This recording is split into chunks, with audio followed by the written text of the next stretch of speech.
राम राम भाइयों। भाई आज मैं आपको मुर्रा भैंस और जाफराबादी भैंस में अंतर बताता हूँ और नकली और असली मुर्रा की पहचान भी बताता हूँ। क्योंकि क्या होता है कि आजकल ना बहुत नकली मुर्रा भैंस आ गई हैं जिनको पहचानना ना बड़ा मुश्किल होता जा रहा है। तो मैं नहीं चाहता कि आपकी मेहनत की कमाई बेकार जाए, इसलिए आप सही चीज को लो, सही चीज पहचानो। तो मैं आपको बताता हूँ। सबसे पहले मैं आपको मुर्रा के बारे में बताता हूँ। देखिए, मुर्रा भैंस जो होगी ना, उसकी चमड़ी जो होगी एकदम चमकीली होगी। ऐसा लगेगा जैसे उसके ऊपर आपने तेल लगाया हुआ है सरसों का।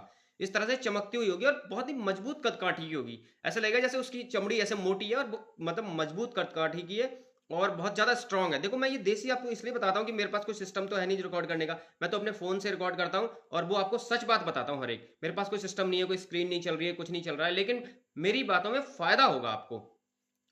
तो मुर्रा भैंस और उसके जो सींग होंगे ना, ये इस टाइप के सींग होंगे मुश्किल, मतलब एक 5 के सिक्के के आकार के सींग होंगे। बिल्कुल घूम जैसे ये यहाँ से जमेंगे और इस तरह से घूमेंगे और यहीं पे आ जाएंगे, ये इस तरह से। ठीक है। अब क्या होगा, जो नकली मुर्रा भैंस, और हाँ, पूरी ब्लैक होगी, उसकी आंखें भी काली होंगी, बड़ी आंखें होंगी। आगे से पतली नजर आएगी वो आपको, पीछे से चौड़ी नजर आएगी, मतलब बी शेप जिसको कह सकते हैं। जैसे इस तरह से होता है, आगे से पतली होगी, पीछे से चौड़ी होगी, बी शेप में आपको वो भैंस नजर आएगी। और उसके गर्दन का जो हिस्सा होगा ये वाला थोड़ा पतला होगा, मुंह, आंखें बड़ी होंगी, आंख भी बिल्कुल एकदम से काली होंगी। उसके पूरे शरीर पर कहीं भी एक सफेद धब्बा नहीं होगा। और मैं आपको बता दूं, अगर सफेद धब्बा उसके शरीर पर है तो मेरे भाई वो कितनी भी काली है लेकिन वो मुर्रा भैंस नहीं होगी। और दूसरी बात, आप उसके पूंछ के नीचे का हिस्सा देखोगे ना, तो वो लगभग 6 इंच तक, नीचे वाला हिस्सा 6 इंच तक सफेद होगा। अगर वो 6 इंच से ज्यादा सफेद होता है तब भी वो मुर्रा भैंस नहीं होगी। 6 इंच से कम सफेद होता है तब भी कम से कम 3 से 4 इंच तो होगा ही होगा। और इससे कम होता है तो आप उसको मत लेना। हाँ, अगर 6 इंच से मतलब 6, 4, 3 ये इतना हिस्सा सफेद है तो आप उसको ले लो। लेकिन मुर्रा भैंस लेने से पहले एक खास पहचान और करनी है आपको। जब भी आप भैंस लेने जाओ बाजार में, तो आपको क्या करना है, भैंस को अच्छे से रगड़ के देखना है। या फिर कहीं जैसे नल हो, पानी हो, तो आप हाथ पे पानी लेंगे और अपनी भैंस को पे इस तरह से ऊपर मारेंगे उसके पूरे शरीर पे, मतलब हाथ पे लेके, ऐसा नहीं कि नहला रहे हैं, हाथ पे लेके ऐसे करके। क्योंकि क्या होता है आजकल, क्या है, कुछ ऐसी ऐसी वो भैंसें आ गई हैं जो मुर्रा नहीं होती हैं लेकिन दिखती उनकी तरह है। तो उनके शरीर पे जो व्हाइट मार्क्स होते हैं ना, जो सफेद दाग होते हैं, वो उन दागों पे कलर कर देते हैं पेंट से। अब वो आपको ऐसे नहीं दिखेगा, नॉर्मली दिखेगा, चिकनी होती है तो नॉर्मली एक जैसा ही दिखेगा। लेकिन जब आप उसको हाथ से ऐसे करके रगड़ोगे तो कहीं ना कहीं आपको वो कलर आपकी उंगली पे आएगा। क्योंकि स्किन कलर होता है वो, बॉडी पे, उसकी चमड़ी पे कलर होता है, वो निकलेगा जरूर पानी के साथ। तो कहीं ना कहीं वो आपके हाथ पे जरूर आएगा। और अगर आपके हाथ पे कलर आता है भैंस का, कहीं से ब्लैक कलर आता है, काला कलर आता है, तो समझ लो कि वो असली मुर्रा नहीं है। तो ये खास पहचान होती है इन चीजों की।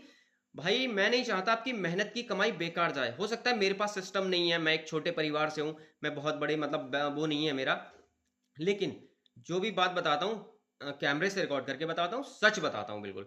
तो हमेशा याद रखना, मुर्रा भैंस पूरी ब्लैक होगी, कहीं भी सफेद मार्क नहीं होगा। अगर उसके पूरे शरीर पर पूंछ के अलावा सफेद मार्क है तो वो मुर्रा भैंस नहीं है, ये ध्यान रखना। और हाँ, लेते समय इतना जरूर कर लेना मेरे भाई, पानी लेके उसको मतलब पानी में उंगली भिगोगे ऐसे करके, और उसके एक बार शरीर पे ऐसे करके जरूर करना।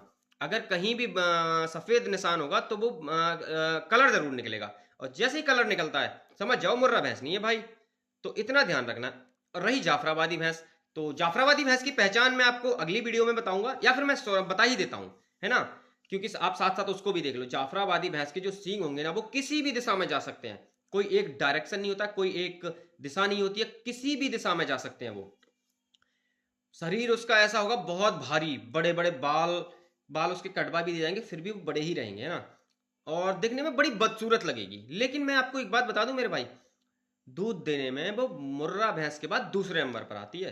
पहले नंबर पर तो आती है मुर्रा भैंस, दूसरे पर आती है जाफराबादी भैंस। जाफराबादी दूध के मामले में मुर्रा से दूसरे नंबर पर आती है। तो अगर आपको इस तरह जाफराबादी भैंस लेनी है तो मुझे कमेंट करके बता सकते हैं, मैं आपको उसकी मतलब उसके ऊपर एक वीडियो बनाकर दे सकता हूँ कि ये जाफराबादी भैंस है। बाकी मुर्रा के बारे में मैंने आपको बता दिया है। आप अच्छे से देखो, मैं नहीं चाहता आपकी मेहनत की कमाई बेकार जाए। आप मेरे भाई लोग हो और जितने भी इस चैनल को देखते हैं सब गांव से जुड़े लोग हैं। तो मैं नहीं चाहता आपकी कमाई बेकार जाए, आप बहुत मेहनत करके लेते हैं मेरे भाई। तो मुर्रा की पहचान जरूर देख लेना। अगर समझ में नहीं आई तो वीडियो दोबारा मतलब एक बार चला के देख लेना। चैनल को सब्सक्राइब कर देना अपने भाई के, और वीडियो को लाइक जरूर कर देना और ज्यादा से ज्यादा शेयर करना, ताकि आपके जो भाई लोग हैं वो भी इन चीज़ों को समझ सके और अच्छी चीज़ ले सके। ठीक है, मुझे उम्मीद है कि भाई अपने भाई को सपोर्ट करोगे। मेरे चैनल को सब्सक्राइब कर दो, वीडियो को लाइक कर देना। राम राम।